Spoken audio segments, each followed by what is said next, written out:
Good evening, everyone. My name is Priya Rao, and welcome to my podcast, The Digital Revolution. Thank you so much for joining in. Today's podcast is all about the 9 to 5 trap and the mindset shift. Now, mindset is a very difficult topic to attend to, and I will really try my best to be able to reach your hearts, reach your minds, reach your 9 to 5 roles, and be able to make a difference with whatever has come my way after so many years of working experience as a jobbie, as a 9 to 5er. I want to mention that 9 to 5 is a very important part of our lives. We understand that. We all have been through that. And while I might not have achieved some super high status in a digital world today, through my documentation of my learning curve in the digital space, I want to document this through this podcast and tell people that how the shift of mindset has made all the difference in my life today. And I can say that I'm coming with certain number of working years of experience, knowing fully well what a job can do for us. Now I have worked in a 9 to 5 role. Usually it was 9 to 9. More than 60% of my career was working very late. The biggest relief after having moved to Germany was the whole balance of that 9 to 5, the work life balance we talk about. So that is really addictive. And after having moved into this zone, I realized the importance of having a good time with family. I have seen back home in India that we were under a lot of stress. We had to drive to work. We had very long hours of work. There were no working hours defined. And you were always trying to impress a boss. You were always trying to make so much more effort to stay in the job. And the whole cycle in which that we vibrated was so much fear based. You did more for the job because you wanted that money to come to the table and feed the family. You wanted to be in a job because you couldn't afford to be not in a job, because that is also a lot of society issue. It's a lot of embarrassment.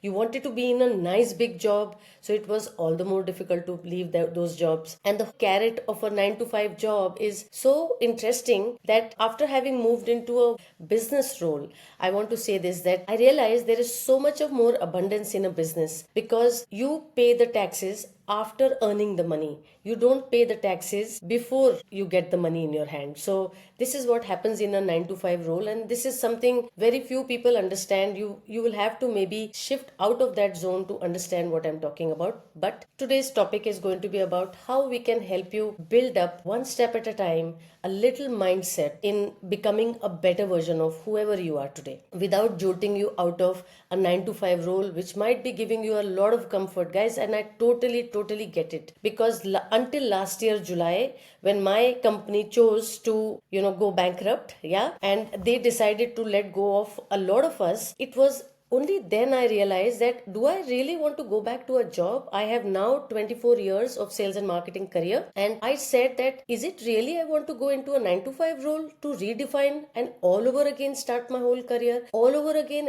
impress a boss, all over again try to tell people how good I am and what I am? So I decided that no, like when a job goes out of your hand, it does unsettle you, but in countries like Germany, we are really well protected here. So, I had that safety net, and it is from that safety net point, guys, I want to tell you, if you build up a digital marketing business on the side, a digital business on the side, which can go online, and so you might be able to fall back upon that safety net when you need it. So you dig a well, not when you're thirsty. You dig a well because you might get thirsty. So this whole episode, the whole podcast, is about helping you attend to that time in your life. Instead of worrying about a future which hasn't come, why not we start planning about that future which is going to make us so much more stronger. Our time, which is a 24-hour time that we have every day, but we also have limited number of years of our life where we can really work so hard and make lots of money and travel a lot and take care of our families. But somehow I feel it will be a great thing that if you are able to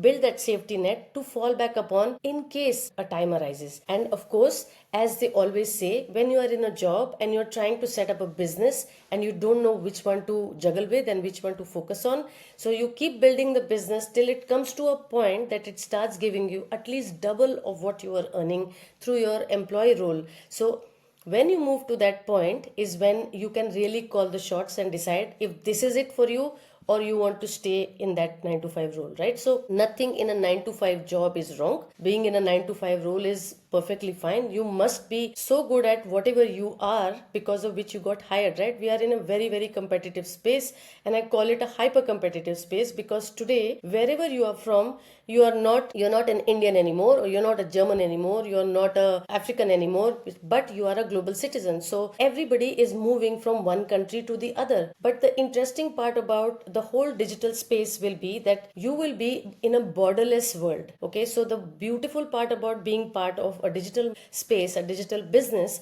is that there is no need for you to adhere to certain country norms. Of course, where you set up your business, if you are from Germany, there are certain rules of the game. You have to have your taxes in place. But from a digital marketing space, when you start earning crazy loads of money, you can actually travel so many parts of the world and operate from 3 months in Honolulu or 6 months from Hawaii. So you could decide when you have money as part of your journey. Now, all our aspirations of getting to some country, all our aspirations of settling down in another country can simply go out of the window because you have now chosen to earn on the go. Countries like Portugal, they have visas like a digital nomad visa. So basically, what is that digital nomad? That is actually a person who's earning digitally and he continues to travel across the globe, and countries like Portugal are allowing people to come and settle with them for that. Imagine, this is the world we are now moving into, guys. So there is a lot of opportunity we all can explore and totally leverage if given a chance, right? So now coming to why people end up staying stuck with a 9 to 5. Why we end up staying stuck with a 9 to 5 is not because we love doing a job, and it's not because we love that boss so much we can't leave that job, right? So the biggest problem is that we end up giving so much of time to these jobs that we are left with nothing else in the whole day. We come back home really tired. Racing dogs come limping home. We come back home so tired, there is no more time left for our children. We are too tired, we are grumpy, we are angry, we are irritable. Health is going for a toss. There is no time to even sometimes have a glass of water through the day. So, there could be things, but just that at the end of the month, there is a little solace that, okay, at least I got some salary. Fear goes out of the picture for a little while, right? So now the reason why people end up staying so stuck in a 9 to 5 role is a lot of fear of uncertainty, and we all understand that there is uncertainty everywhere. There is another very important part that which happens when you are stuck in a 9 to 5 rut. It's a comfort in routine. We are used to that. We like that routine, right? So you get up in the morning, you want to have that cup of tea, and you are like, wow, this is good, this is what I want to do. When I can read my newspaper sitting on the balcony, sipping my cup of tea and having a peaceful life. I don't want to get up 5 in the morning or 10 in the morning and start doing Instagram and start creating stuff and start creating buzz around the world. Understandable, right? So it's all good. But the third point here is that there is a belief that we have developed over a period of time that a stable paycheck literally equals security. And this is what we believe in. Yes, it is possible that you think that a stable paycheck is like super big requirement. It's a super big relief that, okay, at the end of the month, I get this much money. It allows me to plan my whole month. It allows me to plan my finances, my everything. So totally understandable. But did you know that your soul was here for transformation?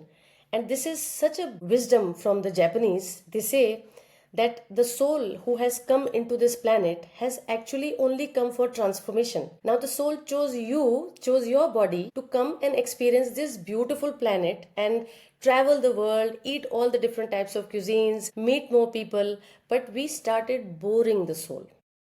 Okay, so there are two types of moments that can happen when the soul is starting to get bored. So, very beautifully, the Japanese have documented it as a satori and a kensho moment. Now, what is a kensho moment? Kensho moments are those moments in our lives when something so drastic happens that everything goes for a toss. Maybe there's a death in the family, maybe we lose a job, maybe some big mishap happens, something really bad happens, or something really good happens that the whole life changes and takes a U-turn or takes a completely different turn that you were never thinking about, you never thought about. Okay, so those are kensho moments. Now, why do kensho moments happen in the first place? As per the Japanese, they say kensho moments happen because you have bored the soul So much that the soul decided, because the soul's ultimate purpose was transformation, it came on this planet and wanted to travel the world, but you locked it up into a boring body which is ailing with so many health issues, or locked into a mindset which continues to be in that same routine, which where we feel comfortable because there is no fear of uncertainty. But imagine when such a kensho moment happens that overhauls your whole life. Is there a way to counter this problem? Yes, there is a way. The second way in which you can avoid a large kensho moment for your soul, because a soul can be really uncertain, guys. There are a lot of shocks that can come if your soul is not happy. Okay, so what can you do to overcome that, or what can you do to circumvent such a problem, is by going the Satori way. The Satori way of living life, Satori moment, or creating more Satori moments, is by creating small little bite size of learning which you introduce into your life to continuously evolve, continuously change. Your soul should feel so happy every day. It could be, let's say, switching to a happy cuisine, probably an Italian, and you want to start figuring out how Indians eat their food. Okay, so maybe your soul wanted to experience that. Even if your taste buds don't allow it, you should be open for traveling, you should be open for trying new stuff, because otherwise the soul might get very bored. And from that perspective, guys, I think it's such a beautiful concept which allows you to think out of the box, think in a more larger perspective, that yes, I really don't want to have kensho moments. So this came across to me in 2022, where I read a book called Code of the Extraordinary Mind. It is written by Vishen Lakhiani. I really follow that gentleman. And I was so amazed at what was written in this, and this Kensho Satori moment came to me in that book. And ever since then, for the last 3 years, I have really dedicated every day of my life to some kind of a project. Either my projects are daily projects, or my projects are spread over a period of time. It could be a 1 week project, or it could be a month long project, or it could be simply a personality development project which I want to work on and build up. So I picked up a lot of meditation during that time. So it's been like 3 years that I'm really going deeper into different types of meditation which make me very peaceful, which make me very oriented, which allows me to have more efficient, effective focus times. So you need to build yourself up based on whatever you feel you lack. You will have to build anything you feel is lacking in your life. And as an advice, when I bring students to Germany, this is something I tell my students. I say, if you are coming into Germany believing that you are going to get a degree from an X university, and you believe that based on this degree you are going to be given a job, so probably you are not right. What could you do differently is that start looking in the first year of college, or the first few months of being in that university. Start looking at your target jobs. What is it that you really want to do? So for everybody who is in a 9 to 5 and not happy in that space, okay, if any one of you is not happy in that space, guys, I urge you, please find out what is your dream job right now. Okay, so let's say you find that dream job and you see, okay, this is what I would love to do. This is something, it has been close to my heart, and I do believe my skill set closely matches that. All right, so when you are going to do that, what you will do is that you see there could be some skill that you are currently lacking. You are super happy in your current job,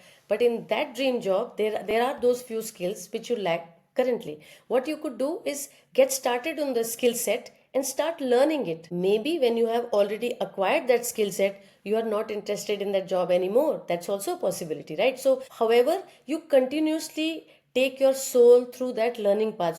The journey is a destination, it's not the destination itself. If along the way you find a path, you will. So my point is that sometimes you might not be heading in the right direction. Maybe your intuition has led you astray. You are not probably going in the direction that you really wanted to go, but somewhere along the journey you might find your path, right? So the biggest myths about job versus a digital income. Yesterday I was speaking to somebody, and she was saying that she's super scared about any kind of a digital money. I'm very comfortable having cash in hand, and I understand that feeling. We all think like this, that having cash in hand is some kind of a comfort that okay, I have money in hand. But look at it this way, guys. When we were growing up, our parents always only had cash as salaries coming to them. Now over a period of so many years, wherever we are picking up this plastic card lifestyle from, as you can see, all of our money now can be only seen digitally. We really do not see the cash in hand so much. Now so many countries, everything is digital. Now, even smallest of money, you are not touching the money anymore and it is going digitally out of your pocket, right? So, what is the difference? Anyways, the job would give you the same money online, and a digital business would also give you the money online. That is the way forward. Now, however uncomfortable we are, and that is possible, anything new coming in the world will always make us super uncomfortable. And that is exactly the point, guys. You have to get out of your comfort zone to do something bigger and better, not for yourself, because you yourself can never be the motivation. I can never be motivated if you tell me that Priya, you need to go and make $1 million. I maybe $1 million might not motivate me, but what would motivate me is something very emotional, very close to my heart, something related to my family. So the whole move from India to Germany 6 years ago was super motivational, only because my whole purpose of my whole life was for my son, and it was really important for me to give my son an international exposure, which I felt constrained to do in those circumstances, to be able to bring him here. So the biggest myths about job versus a digital income is, the first myth could be something like, I need experience to start. Well, any new job we pick up, right, any new job, even if you are in the same kind of a job, for example, let's say you are working in a hotel industry, you are working in a front office of the hotel, and you are now going to another hotel and picking up another job in a front office of the hotel. Now you do need an experience to start there, so your previous experience got you this next job, right? But this job will require you to relearn it all to make a difference or make a mark in those presentations or in front of your new bosses, right? So you will have to go through the new grind all over again. Now, the reality is that technically you need action, right? You don't need experience. Anything, even the new job, requires you to take some kind of an action to move forward, right? And the myth is that I need experience to start. You technically don't need experience to start. You had experience, and that's why you are starting in a new job. Now, there is another myth that only tech savvy people succeed. Now, while all my corporate career, I always thought that I understand technology, I can understand a lot of things, and I know how to do my Excel sheets, and that is a big thing in the corporate world. How much of Excel do you know? And it is so limiting, because the whole world is limited to that Excel sheet and presenting numbers and proving a point, and management never being happy even after you have achieved your targets, right? So yes, we might think that it's tech savvy people who succeed, but the real tech savvy people are not the people who are working on Excel. There is a lot of tech in the digital space. Now, it is not that kind of a tech that you simply do not understand. And that is where artificial intelligence steps in. Wherever